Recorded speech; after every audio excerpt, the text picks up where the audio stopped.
একদিকে তো জাল পাসপোর্টের জাল বহুদূর বিস্তৃত, জেলার বিভিন্ন জায়গায় জাল পাসপোর্টের জাল বিস্তৃত রয়েছে আমরা দেখছি। আর এবার আধার কার্ড উদ্ধার, রাশি রাশি আধার কার্ড উদ্ধার। কোথায় উদ্ধার? মুর্শিদাবাদে ফরাক্কায়। কোথায় জানেন? গঙ্গার পারে রাশি রাশি আধার কার্ড উদ্ধার। ছবি দেখছেন আপনারা। উদ্ধার হওয়া আধার কার্ড অধিকাংশই সেখানে স্থানীয় বাসিন্দাদের নাম রয়েছে, কিন্তু প্রশ্ন হচ্ছে গঙ্গার পারেই আধার কার্ড এলো কোথা থেকে? ফরাক্কার জাফরগঞ্জের এই ছবি, রাশি রাশি আধার কার্ড উদ্ধার হয়েছে সেখানে। সকালবেলাতে আমি যখন ঘুমিয়েছিলাম তো আমার এক বন্ধু ফোন করলো, এই সামনেই বাড়ি। ও ফোন করে বললো যে তোর আধার কার্ডটা এখানে পড়ে আছে, এসে নিয়ে যা। তো আমি আসলাম, রীতিমতো গঙ্গার ধারে আসলাম, ঘুম থেকে উঠে রীতিমতো এসে দেখি যে আমার আধার কার্ড প্লাস আরও অনেক মোটামুটি প্রায় 30-40টা মতো আধার কার্ড এখানে পড়েছিল। আমাদের জাফরগঞ্জ গঙ্গার ধার যে আছে, আশো প্রাথমিক বিদ্যালয় আছে, তার ঠিক নিকটেই গঙ্গার ধারে এসে এখানে পড়ে আছে। ডাক বিভাগ সমস্য, এদেরই একটা ভুল যে দায়িত্বটা যেভাবে দেওয়া হয়েছে তারা ঠিকভাবে পালন করছে না। তাদের এগেনস্টে কোনো একটা কড়া পদক্ষেপ নেওয়া উচিত। দেখুন, প্রাথমিকভাবেই পাসপোর্ট জালিয়াতির যে চক্র তা একেবারে ত্রিভুজ আকৃতির।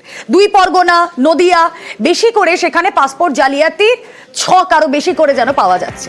এছাড়াও বিভিন্ন জেলার তো রয়েছে, কিন্তু নদিয়া থেকে যদি শুধুমাত্র নদিয়াতে আমরা নজর রাখি, তাহলে গত এক মাসে 32 বাংলাদেশি অনুপ্রবেশকারী, গতকালই গ্রেপ্তার 4।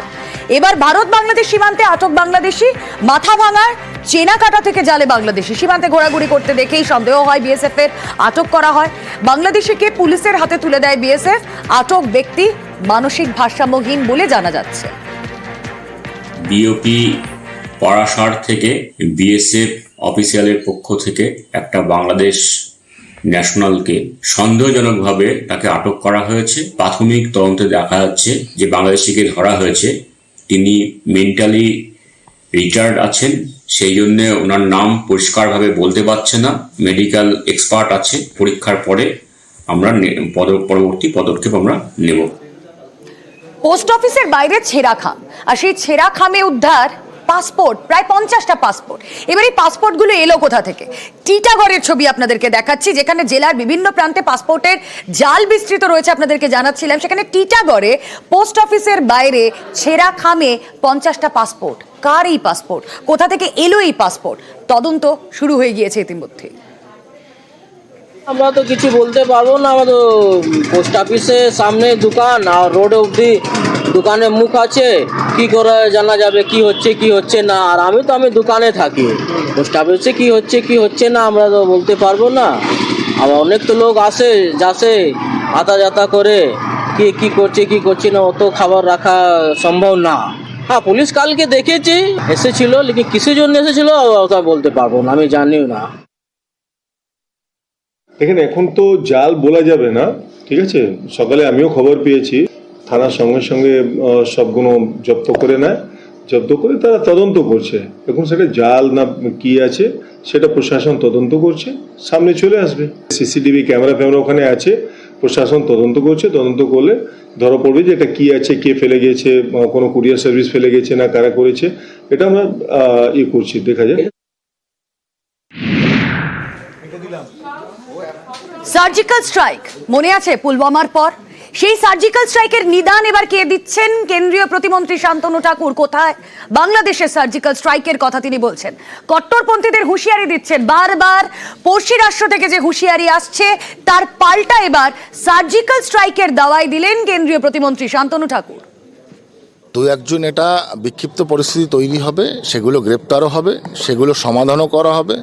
আমরা যদি মাননীয় প্রধানমন্ত্রীজির নেতৃত্বে সার্জিক্যাল স্ট্রাইক করতে পারি, তো আগামী দিনে বাংলাদেশের সাথে আমরা কি করতে পারি সেটা ভালো করে সবাই জানে।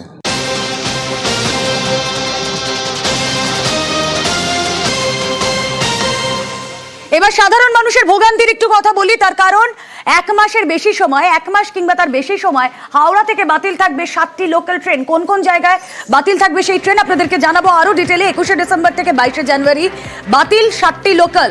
হাওড়ায় বেনারস রোড ব্রিজের কাছে বাতিল লোকাল, আপ ডাউন শাখায় বাতিল 30টি ব্যান্ডেল লোকাল, আপ ডাউন শাখায় বাতিল 22টি শেওড়াফুলি লোকাল, 8টি বেলুর মঠ, শ্রীরামপুর লোকাল তাও বাতিল থাকছে। 23শে ডিসেম্বর থেকে 28শে ফেব্রুয়ারি পর্যন্ত কর্ড লাইনে বর্ধমান লোকাল বাতিল। এক মাস 60টি লোকাল বাতিলে খুব স্বাভাবিকভাবেই সাধারণ মানুষের যে দুর্ভোগ বাড়বে তার বলার অপেক্ষা রাখে না।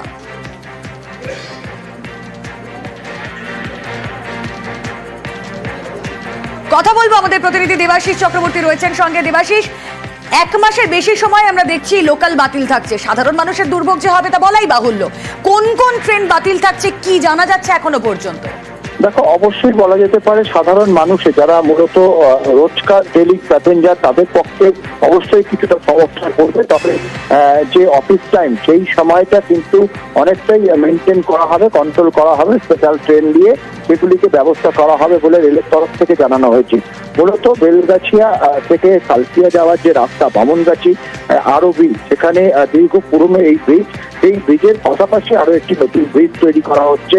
যেহেতু পুরনো ব্রিজটির অবস্থা কিন্তু খুব খারাপ, সেই কারণেই নতুন ব্রিজ তৈরি হচ্ছে এবং সেই ব্রিজ তৈরির কারণেই এই পাওয়ার ব্লক নেওয়া হবে। কার্যত প্রায় 1 মাস এই কাজ চলবে। কাটার ব্রিজের একাধিক কাজগুলি মূলত কিন্তু লোকাল ট্রেন অর্থাৎ নিয়মের ট্রেনের উপরেই বাতিল করা হচ্ছে।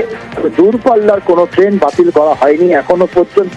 তবে বেশ কিছু সময় যখন কাজ হবে সেই সময় ট্রেনের সময়সূচি কিছুটা বদলানো হবে বলে রেলের তরফ থেকে জানানো হয়েছে। বেশ, बनारस आरओबी जो है 1904 का बना हुआ है। इसका रोड कंडीशन काफ़ी अच्छा नहीं है। 2011 से हेवी व्हीकल मूवमेंट के लिए ये बंद किया हुआ है। अब ये कंस्ट्रक्शन विभाग रेलवे का कर रहा है, जिसके लिए हम लोग कल से मतलब 21 तारीख से इनको ब्लॉक दे रहे हैं, जिसके कारण हमारा अप मेल लाइन 37 दिनों के लिए बंद रहेगा।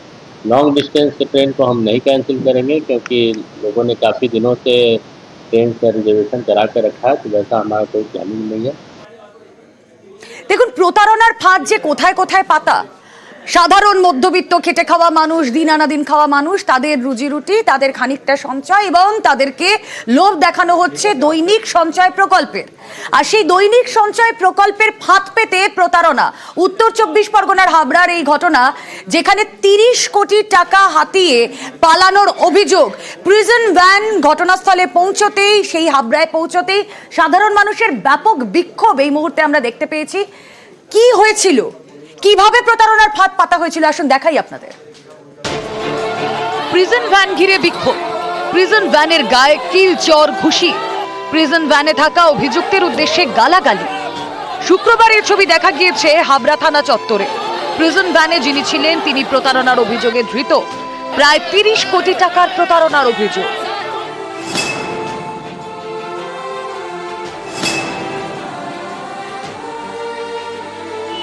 কেউ ট্রেনে হকারি করেন, কেউ ঘুগনি বেচেন, কেউ আবার দিনমজুর। মাথার ঘাম পায়ে ফেলে টাকা জমিয়েছিলেন। সম্প্রতি হাবড়ার এইসব গরিব মানুষগুলোর স্বপ্ন ভেঙে খান। টাকা জমাতে গিয়ে প্রতারণার শিকার। এই বইতে আমাকে প্রায় 8 লাখ টাকা পাই পার ডে আমি দিই। মানে দোকানদারি করি আমি নিজের দোকান পার ডে 2,000 টাকা করে, মানে 4টে পয়েন্ট, মানে 2 লাখ মানে 500 টাকা বই হয়। আমার নিজস্ব হোটেল আছে, খাবার দোকান, পুরো টাকাটাই আমি রাখতাম ওখানে। হাবড়ার এজি কলোনির বাসিন্দা গৌতম মণ্ডল, তার 2 ছেলে গৌরব এবং চন্দন। স্থানীয়দের দাবি গৌতম এবং তার 2 ছেলের কাছেই রোজ কিছু করে টাকা জমা রাখতেন হাবড়া অশোকনগরের অনেকে। যারা টাকা জমাতেন তাদের কেউ দিনমজুর তো কেউ হকার। কেউ প্রতিদিন 50 টাকা করে জমাতেন, কেউ আবার 1000। বছর শেষে মোটা টাকা ফেরত পাওয়ার আশায়। স্থানীয়দের দাবি কয়েক বছর সব ঠিকঠাক চলেছে, কিন্তু গত 2-1 বছর ধরে প্রতিশ্রুতি মতো টাকা ফেরত দিচ্ছিলেন না গৌতম ও তার 2 ছেলে।